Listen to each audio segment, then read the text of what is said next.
حضرت ابوبکر صدیق رضی اللہ تعالیٰ عنہ کی پوری زندگی کے واقعات اس کثرت سے اس چیز کی مثالیں ہیں کہ ان کا احاطہ بھی دشوار ہے۔ غزوہ تبوک کے وقت جبکہ حضور اقدس صلی اللہ علیہ وآلہ وسلم نے چندے کی تحریک فرمائی اور حضرت ابوبکر صدیق رضی اللہ تعالیٰ عنہ کا اس وقت جو کچھ گھر میں رکھا تھا سب کچھ جمع کر کے حضور صلی اللہ علیہ وآلہ وسلم کی خدمت میں پیش کر دینا مشہور واقعہ ہے۔ اور جب حضور صلی اللہ علیہ وآلہ وسلم نے دریافت فرمایا کہ ابوبکر گھر میں کیا چھوڑا تو آپ نے فرمایا اللہ اور اس کا رسول،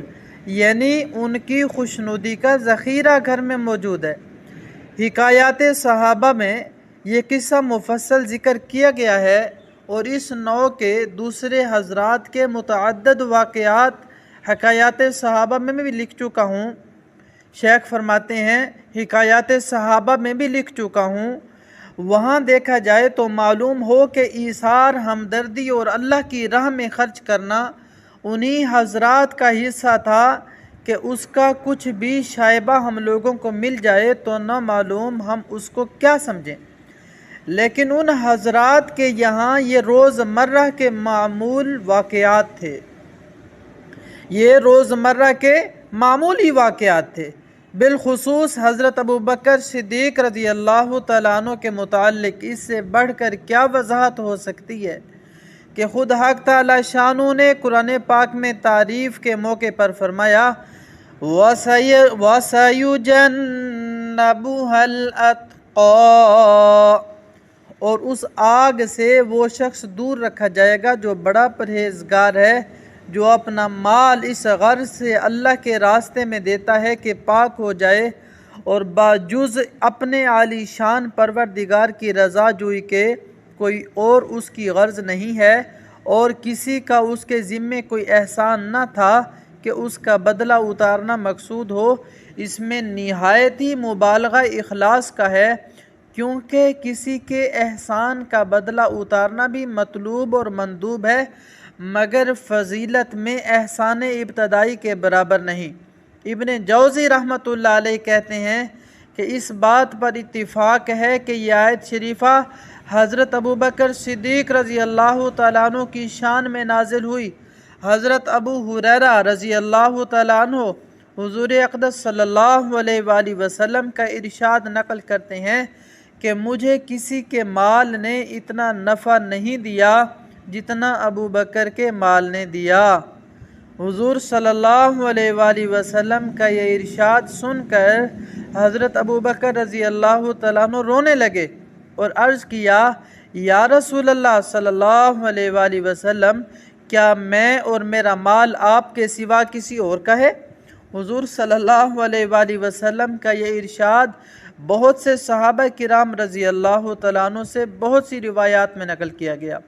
سعید بن المسیب رحمۃ اللہ علیہ کی روایت میں اس کے بعد یہ بھی ہے کہ حضور صلی اللہ علیہ وآلہ وسلم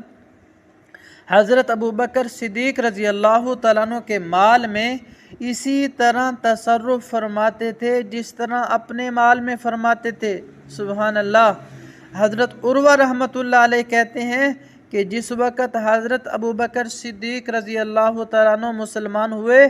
تو ان کے پاس 40,000 درہم تھے جو سب حضور صلی اللہ علیہ وآلہ وسلم کے اوپر خرچ کر دیے، یعنی حضور صلی اللہ علیہ وآلہ وسلم کی خوشنودی میں، ان کی رضا میں۔ ایک اور حدیث میں ہے کہ اسلام لانے کے وقت 40,000 درہم تھے اور ہجرت کے وقت 5,000 رہ گئے تھے۔ یہ ساری رقم غلاموں کے آزاد کرنے میں، جن کو اسلام لانے کے جرم میں عذاب دیا جاتا تھا، اور اسلام کے دوسرے کاموں میں خرچ کیے گئے۔ حضرت عبداللہ بن زبیر رضی اللہ تعالیٰ عنہ کہتے ہیں کہ حضرت ابوبکر صدیق رضی اللہ تعالیٰ عنہ ضعیف غلاموں کو خرید کر آزاد کیا کرتے تھے۔ ان کے والد ابو قحافہ رضی اللہ تعالیٰ عنہ نے فرمایا کہ اگر تمہیں غلام ہی آزاد کرنے ہیں تو کبھی کبھی غلاموں کو، طاقتور غلاموں کو خرید کر آزاد کیا کرو کہ وہ تمہاری مدد بھی کر سکیں، وقت پر کام بھی آ سکیں، حضرت ابو بکر صدیق رضی اللہ تعالیٰ عنہ نے فرمایا کہ میں اپنے لیے آزاد نہیں کرتا، میں تو محض اللہ تعالیٰ کی خوشنودی کے لیے آزاد کرتا ہوں، اور حق تعالیٰ شانہ کے یہاں ضعیف کمزور کی مدد کا جتنا اجر ہے وہ قوی کی مدد سے بہت زیادہ ہے۔ ایک اور حدیث میں حضور صلی اللہ علیہ وآلہ وسلم کا ارشاد ہے کہ کوئی شخص ایسا نہیں ہے جس کا مجھ پر احسان ہو اور میں نے اس کے احسان کا بدلہ نہ دیا ہو، مگر ابو بکر رضی اللہ تعالیٰ عنہ کا احسان میرے ذمے ہے، یعنی جس کا بدلہ میں نہیں دے سکا۔ حق تعالی شانہ خود ہی قیامت کے دن اس کے احسان کا بدلہ عطا فرمائیں گے۔ مجھے کسی کے مال نے اتنا نفع نہیں دیا جتنا ابو بکر رضی اللہ تعالیٰ عنہ کے مال نے نفع دیا۔ سبحان اللہ۔ حضرت ابو بکر صدیق رضی اللہ تعالیٰ عنہ کے یہ دیکھیں یہ واقعات ہیں، زندگی کے واقعات در واقعات ہیں، ان میں سے چند واقعات میں نے آپ کو سنائے۔ دیکھیں کیسے ان کے جذبے تھے۔ اللہ ہمیں ایسے سچے جذبے عطا فرمائے۔